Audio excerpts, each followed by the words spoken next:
The conference room on the 8th floor of the Lester B. Pearson Building in Ottawa has no windows. By design, soundproofed walls, encrypted communications, access controlled by biometric scan.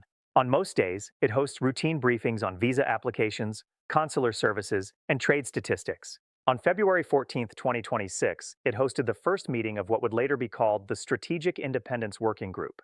11 people attended: the Deputy Prime Minister, the Governor of the Bank of Canada, the Minister of Foreign Affairs, the Minister of Natural Resources, the Minister of International Trade, the heads of Canada's three largest crown corporations, two senior trade negotiators, and Mark Carney.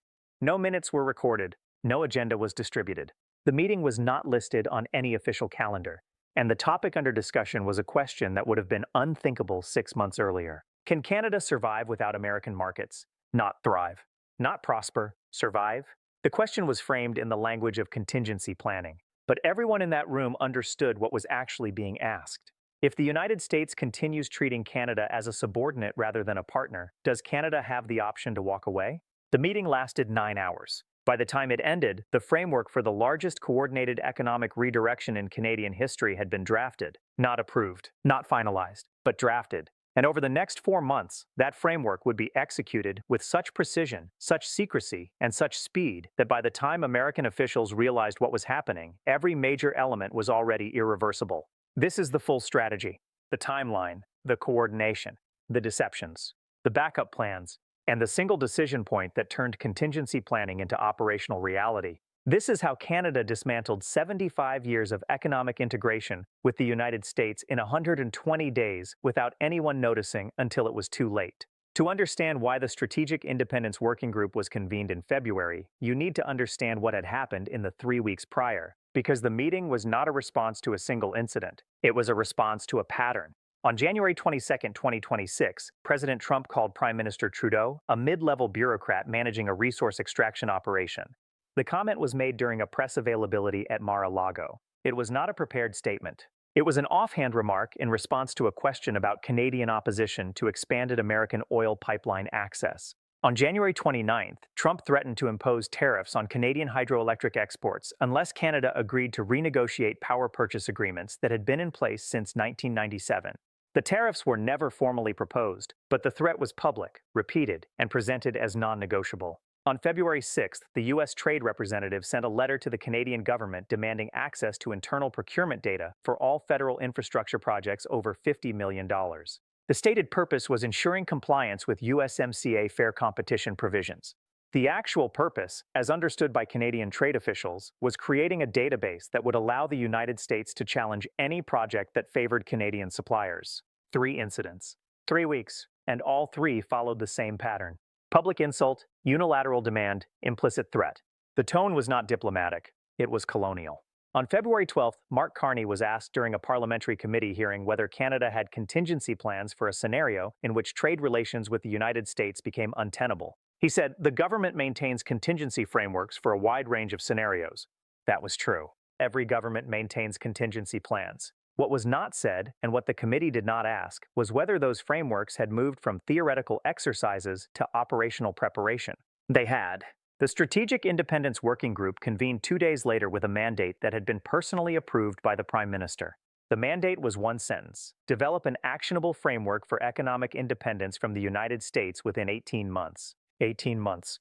That was the timeline. Long enough to be realistic, short enough to be urgent, and ambitious enough that failure would mean accepting permanent subordination. The framework that emerged from the February 14th meeting had 5 components. Each component was designed to address a specific dependency, and each component was structured to be executed simultaneously so that American officials analyzing any single element would not realize it was part of a coordinated strategy. Component 1 was energy. Canada exports electricity, natural gas, and uranium to the United States. Those exports represent critical infrastructure dependencies. New England depends on Canadian hydroelectric power. The Midwest depends on Canadian natural gas. Multiple U.S. nuclear plants depend on Canadian uranium. The dependency creates leverage, but only if Canada is willing to redirect those exports to other buyers. The working group's conclusion: redirection is possible, but only if alternative buyers are secured before redirection begins. And securing alternative buyers requires quiet negotiation with countries that have energy security concerns and are willing to commit to long-term contracts. The target countries were identified: Germany, Japan, South Korea, France, and the United Kingdom. All five were framework candidates for what would later become the Multilateral Energy Security and Coordination Framework. But in February, the framework did not exist. It was a concept, a proposal, a negotiating position that Canadian officials would float quietly in bilateral meetings without ever presenting it as a formal initiative. Component 2 was steel and aluminum. Canada exports 3 million metric tons of steel and 8 million metric tons of aluminum to the United States annually. Those exports represent inputs that American construction, automotive, and aerospace industries cannot easily replace. The dependency creates leverage, but only if Canada can redirect export volumes to buyers who will absorb them at comparable prices. The working group's conclusion: redirection is possible, but only if executed simultaneously across all producers to avoid price competition. And simultaneous execution requires government coordination of an industry that has operated independently for 60 years. The challenge was not economic, it was legal. Canadian competition law prohibits government-coordinated export cartels, but it does not prohibit government-facilitated strategic trade coordination frameworks during periods of economic security concern. The working group drafted language that would allow the government to convene producers, share market intelligence, and coordinate export timing without technically violating competition law. Component 3 was agricultural products. Canada exports pork, beef, canola, and wheat to the United States. Those exports represent significant revenue for Canadian farmers, but are not critical dependencies for American buyers. The U.S. can source pork from domestic producers. It can source beef from multiple countries. It can substitute canola with soybean oil. The working group's conclusion: agricultural exports are the weakest leverage point and the most vulnerable to American retaliation. Any strategy that prioritizes energy and industrial materials must accept that agricultural exports will be disrupted. The question is whether Canada can absorb that disruption. The answer was yes, but only if alternative export markets are secured before American contracts are severed, and only if the government is prepared to provide temporary income support to producers during the transition. Component 4 was rare earth minerals and critical materials. Canada has deposits of lithium, cobalt, graphite, and rare earth elements. Those deposits are not fully developed. Production is limited, but global demand is rising due to electric vehicle battery production, renewable energy infrastructure, and advanced electronics manufacturing. The working group's conclusion: rare earths are a future leverage point, not a current one. But securing that leverage requires accelerating mine development, attracting processing infrastructure investment, and pre-negotiating supply agreements with buyers in Asia and Europe. The timeline for rare earth leverage was 3 to 5 years, too long to matter for the immediate strategy, but relevant for long-term independence. Component 5 was financial and diplomatic coordination. Redirecting export flows requires more than contracts. It requires payment infrastructure, currency agreements, trade finance mechanisms, and diplomatic frameworks that allow non-American buyers to commit to long-term agreements without fearing secondary sanctions or political pressure from Washington. The working group's conclusion: financial independence is the hardest component and the most critical. Because even if Canada secures contracts with Germany, Japan, and South Korea, those contracts mean nothing if payments are denominated in US dollars, processed through American banks, and subject to American regulatory oversight. The solution was not to abandon the US dollar. That was unrealistic. The solution was to build parallel payment infrastructure using a combination of Canadian dollars, euros, yen, and yuan for specific transactions, and to negotiate bilateral currency swap agreements with central banks in target countries to ensure liquidity. By the end of the February 14th meeting, the 5-component framework was complete. Each component had a lead ministry, each had a timeline, each had success metrics, and each had a cover story, a public justification that would explain the activity if it were discovered before execution was complete. Energy negotiations were framed as diversification initiatives. Steel and aluminum coordination was framed as supply chain resilience planning. Agricultural market development was framed as export expansion strategy. Rare earth investment was framed as critical mineral security. Financial coordination was framed as trade modernization. None of it was false, but none of it revealed the actual purpose, which was to build the infrastructure that would allow Canada to sever economic dependence on the United States if that became necessary. The framework was presented to the Prime Minister on February 18th. He approved it with one condition: the strategy would remain in contingency status unless and until the United States took an action that made continued dependence untenable. That action came on March 2nd. Trump called Canada irrelevant, on camera, in front of 140 reporters. He said Canadian exports were commodities. He said Canada had no options. He said that without American markets, Canada would collapse in 6 months. The Prime Minister watched the press conference live, He called Carney immediately. The call lasted 4 minutes, and when it ended, the Strategic Independence Working Group was reactivated with a new mandate. Contingency planning is now operational execution. Timeline is accelerated to 120 days. All 5 components are greenlit simultaneously. Here is what happened next. Between March 3rd and March 31st, Canadian trade officials conducted 47 bilateral meetings with government and industry representatives in Germany, Japan, South Korea, France, the United Kingdom, India, and China. The meetings were not publicized. They were scheduled as routine consultations. The agendas listed generic topics like trade facilitation and regulatory alignment. But the actual discussions were specific. Would Germany be interested in long-term natural gas contracts? Would Japan commit to uranium supply agreements? Would South Korea sign framework agreements for aluminum? Would France participate in a coordinated energy security structure? The answers were cautious but positive. Every country had energy security concerns. Every country was looking to diversify away from Russian, Chinese, or Middle Eastern dependencies. And every country saw Canada as a stable, politically reliable alternative. But none were willing to commit without details. Pricing, volumes, timelines, legal structure. So Canada provided details. Not informal proposals, in draft term sheets, non-binding outlines of what agreements might look like if both parties were interested. By March 31st, Canada had draft term sheets with 6 countries covering $89 billion worth of potential contracts. The term sheets were not commitments, but they were close. Close enough that if Canada decided to move forward, the agreements could be finalized in weeks rather than months. Between April 1st and April 30th, the Canadian government held closed meetings with steel, aluminum, and natural gas producers. The meetings were described as industry consultations. The actual purpose was coordination. The government presented market intelligence. Here are the buyers. Here are the prices. Here are the volumes they are willing to commit to. Here is the timeline. If we move simultaneously, we can redirect 68% of current U.S. export volumes to non-U.S. buyers within 90 days. If we move independently, we compete with each other, prices collapse, and the strategy fails. 11 producers agreed to coordinate. 3 declined. The 11 represented 73% of export capacity, enough to make the strategy viable. Between May 1st and May 27th, Canada finalized contracts, not term sheets, binding agreements. The Multilateral Energy Security and Coordination Framework was signed on May 28th. Steel and aluminum redirection contracts were finalized between June 1st and July 9th. Agricultural export agreements with India, the EU, and China were completed by July 15th. By August 1st, 68% of Canadian export capacity previously directed to the United States had been contractually committed to non-American buyers. The contracts were binding. They included exclusivity clauses.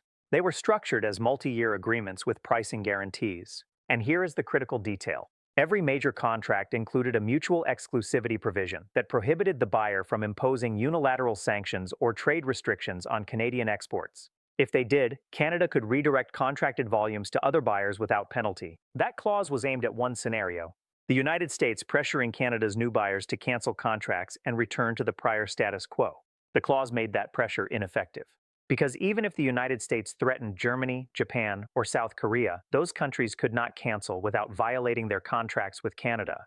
And violation would cost them access to energy supplies they had just committed billions to secure. The strategy was complete, and it had been executed in 120 days, 4 months, from contingency planning to irreversible operational reality. Now let me take you inside the room where American officials finally realized what had happened.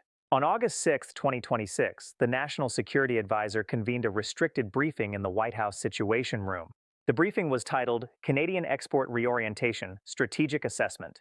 The assessment was 34 pages. It documented the timeline. February 14th, Strategic Independence Working Group formed. March 3rd to March 31st, 47 bilateral meetings. April 1st to April 30th, Industry Coordination. May 1st to May 27th, Contract Finalization. May 28th, Framework Signing. June 1st to August 1st, steel, aluminum, and agricultural redirection complete. The assessment concluded with one sentence: Canada has successfully reduced U.S. export dependency from 68% to 22% in 4 months, and the redirection is contractually irreversible under current trade law.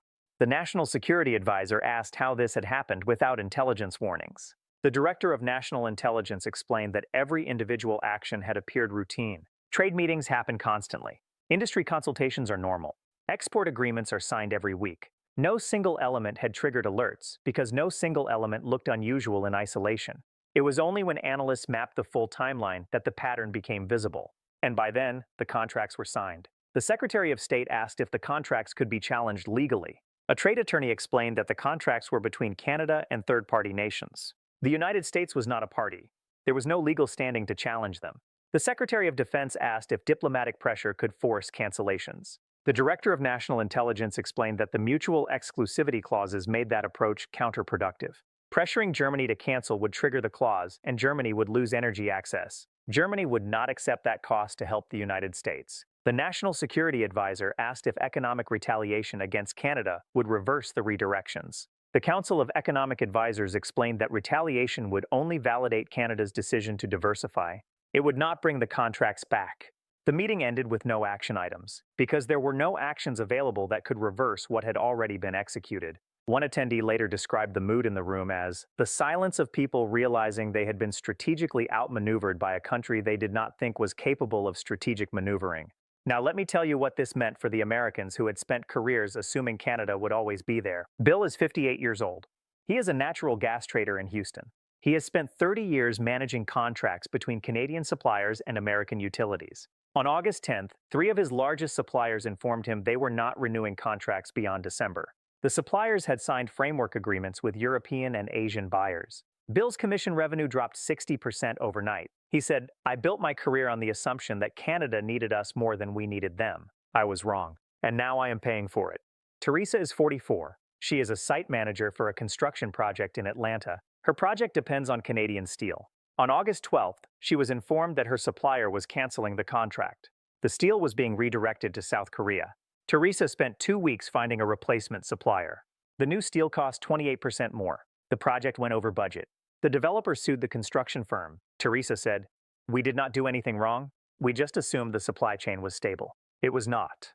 These are the consequences of strategic surprise. Not military surprise, economic surprise. The kind that happens when one country quietly builds an alternative structure while the other country assumes the relationship is permanent.